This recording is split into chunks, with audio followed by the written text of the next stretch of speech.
In this case, what strikes me is they got to find a way to get Jack Eichel healthy. And what hasn't changed all summer long, there was a meeting with the league at one point between Jack Eichel's camp and the Sabres and senior league, officials, is they can't agree on how is best to do that.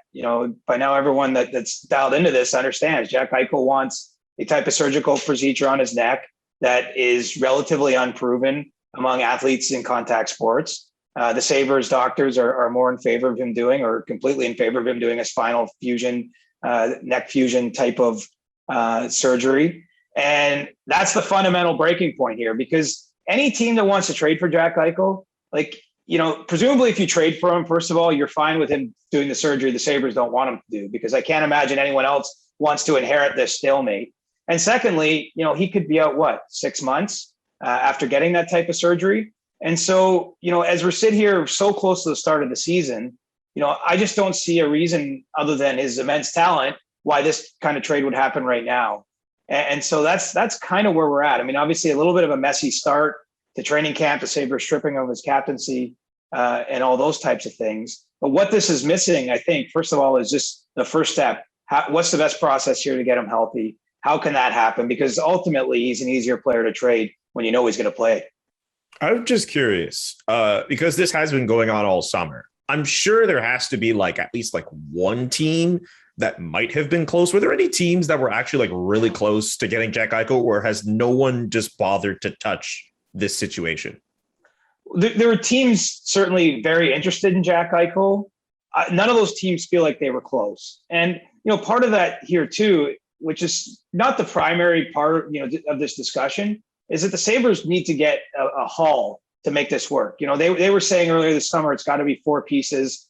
And we're not talking about 4 third liners or fourth liners. Obviously you're looking at, whether it's first round picks, top prospects, perhaps impact players that can play in your lineup. I mean, this is the type of player, quite frankly, that doesn't get traded a lot in the NHL. And so, I think that was certainly an impediment. What teams, did engage with Buffalo, it just never seemed like anything got too close. I don't think anything's close, certainly as we're talking right now, a couple of days into camp here. And the date I'm looking at, Julian, is July 1st, 2022. That's the day that Jack Eichel gets an no move clause. And this will become an even more difficult transaction to make on July 1st, 2022. Now, there's a ton of time between then and now, theoretically, but, I think that's got to be some kind of pressure point here as time goes along for the Sabres to make a move, for there to be some progress on the health front, because, I don't think that they want to get to next summer and then have Jack Eichel be able to veto the process with his no move clause. So if you're the Sabres, what do you do now? Because obviously he's not healthy enough to play. He wants the surgery to happen. He's just going to sit there. You're just going to have a $10 million superstar just sitting. Is that essentially that all the Sabres can just do? I think so, unless if they're able to find a trade partner. I think that what the Sabres could do, and I'm certainly not saying they will do this, maybe they can lower the trade ask. That might be one way to make this work, is if they look for a little bit less in the trade. I know that might sound kind of crazy, because you're going Jack Eichel, 2nd overall pick, one of the best young players in the NHL, presumably, and we hope that he's able to get to a point where he can perform at the level he was beforehand. If that's the case, he's still got lots of good years ahead of him. He's not too old of a player. That might be the only thing that I could see pushing this along. That, or of course, if they can find some kind of middle ground. I don't know if there is a middle ground. One side wants this surgery, the other side wants that surgery. There's not another surgery in the middle that's, it's not like a negotiation with money or something where you can split the difference. And so beyond agreeing on some kind of treatment plan, I think what would be a positive step. The other might be trying to get a little more creative or different with what the trade looks like. Because earlier in the summer, my thinking of this, not to kind of project it, obviously I don't know as much about this whole situation as you do, but my thinking was just with all the teams out there that are looking for centers, even if you're going to have to sit through a couple of months where he has the surgery and he has to sit out. I was thinking a team like an LA before they signed a Philip Deneau. We know about Vegas and their center issues. I was trumpeting up the Montreal Canadiens, looking at their center depth and what they had.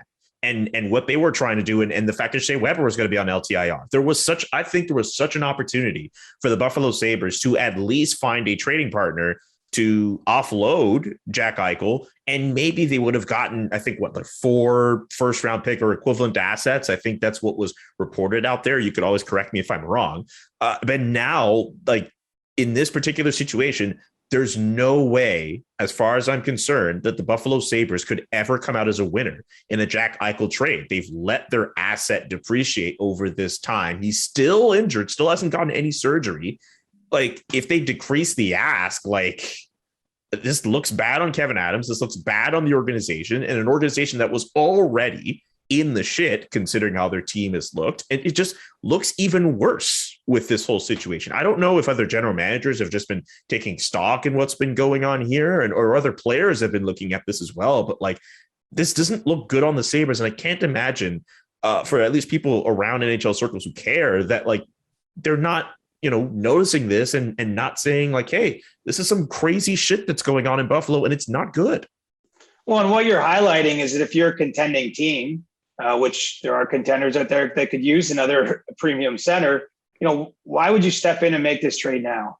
And you've seen this summer go by. Obviously, teams have had discussions. No one got to the point even where they felt like they were close to making this deal. And so naturally, it's like a house that sits on the market for too long in real estate, right? I mean, you're going to think that the price has to come down over time. I mean, even over time, the other teams will be aware that no move clause is going to be a little bit of a pressure point. Or, another season is going to go by here potentially where Jack Eichel is unable to play. That's just 1 year closer to unrestricted free agency for him. I know he's got 5 years, including this one on his contract. So there's lots of, you're buying some security with that aspect of things. But, I agree that this is not a player that's going to become more attractive on the market the longer his health is unresolved, the longer it's been since his last official game, and the more time goes on. And so, I think that really the window in some ways passed around the entry draft. Prior to the free agency period, first of all, picks that get moved right at the entry draft, like we saw, a top 10 pick go for Seth Jones, right? Columbus got to make that pick right that day. So yes, it's painful to lose Seth Jones if you're the Columbus Blue Jackets, but then you're adding a pretty highly ranked prospect immediately that night. I mean, picks tend to be more valued right at the draft because there's no wait for, what they are. Once that came and went, then teams, a couple of days later, free agency starts, teams start spending money. The LA Kings go and make a big splash, as you mentioned, get Philip Deneau. Well, it starts to take them out of this idea that they could fit a Jack Eichel in there. And so, it really is a tough situation. I don't envy anyone that's in the middle of this situation. I don't believe Kevin Adams by any stretch doesn't want Jack Eichel to play hockey again somewhere else or anything like that.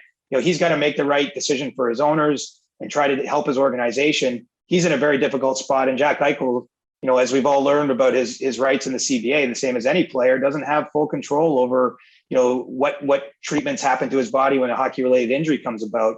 And so this is really a situation that's very complex with a lot of layers. And I think it's going to drag on for quite a bit more time.